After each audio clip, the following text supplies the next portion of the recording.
कभी कभी ऐसा लगता है ना कि काश मुश्किल हालात में हम बेहतर फैसले ले पाते। तो आज हम एक ऐसे ही हुनर के बारे में बात करने वाले हैं जो सच में दुनिया को देखने का हमारा नजरिया बदल सकता है। और ये हुनर है क्रिटिकल थिंकिंग, यानी आलोचनात्मक सोच की कला। कभी सोचा है ऐसा क्यों होता है कि कुछ लोग जिंदगी की बड़ी से बड़ी मुश्किलों से भी बड़ी आसानी से निकल जाते हैं, जबकि कुछ लोग छोटे मोटे फैसलों में ही उलझ कर रह जाते हैं। इसका जवाब एक बहुत ही कमाल के हुनर में छिपा है।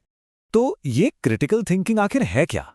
देखिए, इसका मतलब सिर्फ दूसरों की बातों में कमियां निकालना बिल्कुल नहीं है। असल में ये किसी भी जानकारी को गौर से देखने, उसे हर एंगल से परखने और फिर सब कुछ जोड़कर एक सोचा समझा फैसला लेने का एक डिसिप्लिन तरीका है।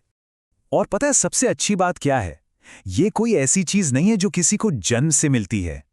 इसे कोई भी सीख सकता है, कोई भी बेहतर बना सकता है। ये बिल्कुल एक मसल की तरह है। आप जितनी एक्सरसाइज करेंगे ये उतनी ही मजबूत होती जाएगी। तो सवाल ये है कि इस सफर की शुरुआत करें कहां से? देखिए, इसकी शुरुआत बाहर की दुनिया से नहीं, बल्कि हमारे अपने अंदर से होती है, हमारी अपनी भीतरी दुनिया को समझने से। जरा एक पल के लिए सोचिए कि हमारा मन एक बहुत बड़ा अनजाना सा इलाका है। अब इस उलझे हुए लैंडस्केप में अगर सही रास्ता खोजना है तो सबसे पहले इसके चप्पे चप्पे से वाकिफ होना पड़ेगा, है ना? बस इसी को कहते हैं सेल्फ अवेयरनेस। तो अपने मन के इस इलाके को जाने कैसे? इसके कुछ आसान से तरीके हैं। पहला है माइंडफुलनेस, मतलब अपने विचारों को बस आते जाते देखना, उन्हें सही या गलत कहे बिना। दूसरा, जर्नलिंग, अपने ख्यालों को कहीं लिखना। और तीसरा, अपने भरोसेमंद दोस्तों या साथियों से फीडबैक लेना। पता है, कभी कभी दूसरे वो चीजें देख लेते हैं जो हम खुद नहीं देख पाते। अब जब हम अपनी इस भीतरी दुनिया में झांकते हैं ना, तो हमें कुछ कह सकते हैं छिपे हुए खिलाड़ी मिलते हैं। इन्हें कॉग्निटिव बायस कहते हैं। असल में ये हमारे दिमाग के शॉर्टकट हैं जो हमें तेजी से फैसले लेने में तो मदद करते हैं, पर कभी-कभी हमें गुमराह भी कर देते हैं। इनमें से सबसे कॉमन है कन्फर्मेशन बायस। ये हमारी वो आदत है जो हमें सिर्फ वही जानकारी ढूंढने पर मजबूर करती है जो हमारी सोच से मेल खाती हो। जैसे मान लीजिए, हमें लगता है कि कोई फिल्म बहुत अच्छी है, तो हम इंटरनेट पर जाकर सिर्फ उसके अच्छे रिव्यू ही पढ़ेंगे और बुरे रिव्यू को इग्नोर कर देंगे। फिर आता है एंकरिंग इफेक्ट। इसमें हम कोई भी फैसला लेते वक्त जो पहली जानकारी हमें मिलती है उसी पर अटक जाते हैं। इसका सबसे बढ़िया एग्जाम्पल शॉपिंग में दिखता है।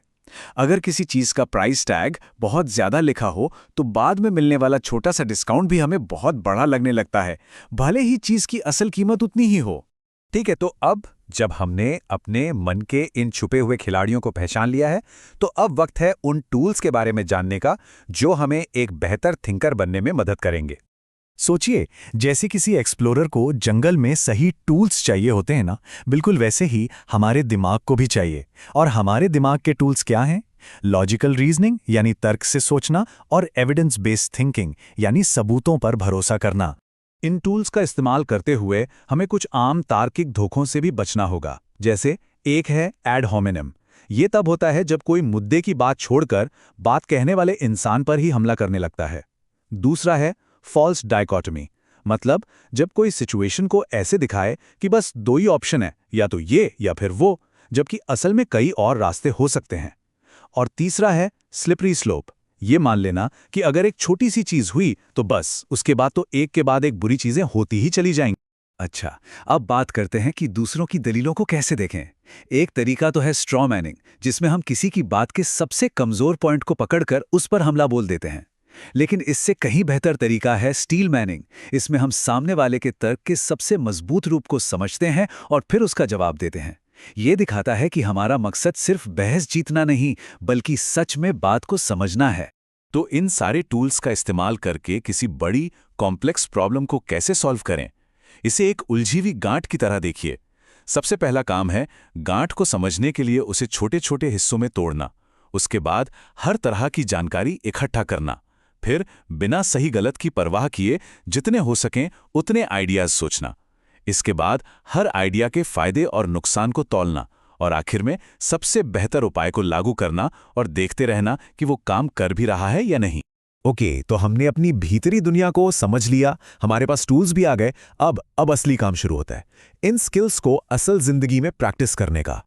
और यहीं पर काम आती है मेंटल रेजिलियंस, यानी मानसिक मजबूती। इसकी तुलना एक बड़े मजबूत ओक के पेड़ से कर सकते हैं, जिसकी जड़ें बहुत गहरी होती हैं, जो उसे तूफान में टूटने के बजाय झुकने की ताकत देती हैं। और इस रेजिलियंस की नींव क्या है? वो है ग्रोथ माइंडसेट।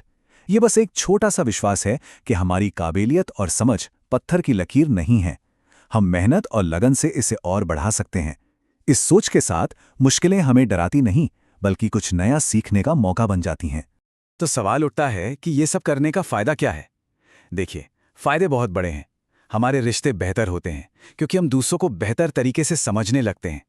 हमारे करियर में नए दरवाजे खुलते हैं क्योंकि हर कंपनी ऐसे लोगों को चाहती है जो सोच समझकर काम करे। हम ऐसे फैसले ले पाते हैं जो हमारे लक्ष्यों से मेल खाते हों, और सबसे बढ़कर हम जिंदगी की किसी भी अनिश्चितता का सामना ज्यादा आत्मविश्वास से कर पाते हैं। और अब आखिर में एक सवाल, एक ऐसा सवाल जिस पर सोचना बहुत जरूरी है। ऐसी कौन सी एक मान्यता या धारणा है जिसे अब तक कस के पकड़े हुए थे और जिसे आज अभी चुनौती देने के लिए तैयार हैं? क्योंकि असली सफर तो यहीं से शुरू होता है।